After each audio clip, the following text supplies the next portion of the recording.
Hello Mzansi, welcome to Mkosi Mzansi. If today is your first time visiting this channel, please do the right thing and click the subscribe button, and also don't forget to smash that like button. So guys, ubaba Dlamini liqala lakhe abantu balithethe ngemawara and ngazuthi seliyaphontsha ke manje unesangoma lesidume ngendlela lesibanga lesike savana nemculo uKelly Khumalo uKing Baka ukhiphethe gaxa so uqale wenda ivideo yakhe lapha ku TikTok channel yakhe lapho kakhuluma khona ngababa Dlamini ngokuthi kahle like he was just telling people ukuthi i-court ithatha njani isinqumo uyabo.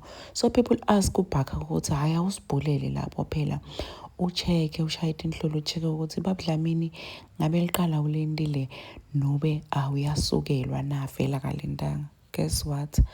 Uthi uBhaka ubaba Dlamini liqala ulendile uthe makacheka nje edunhlolweni uthi unitshela nje akafuna ukunifihlela ukuthi that man is guilty uyalatela liqala and akakhuluma iqiniso instead of misleading labantu labazama kumsida akakhuluma iqiniso ukuthi into vele uyendile. It's just that uyadisola nawukuthi futhi abantu bambona une-innocent face bamadalungile. It doesn't mean ukuthi licala akalada akalendi uthi makacheka etinhlolweni athi shadbacks aphansi shadbacks etulu ayiti yamchitha uthi hayi guilty as charged kuthiwa nje iqala nje lakhe ulendile uyaladi bebangeke futhi bambophe kunganabufakazi lobuqinile baze bamhlalisa isikhathi lesikhathi. The reason why abushiwe wahlele ejele kukuthi liciniso uyaladi. Uthi King Baka philana phila ngalinye ilanga nidombamba sandla nisho ukuthi hayibo uqinisile mfoka baba. Please do comment what you think below down in the comment section.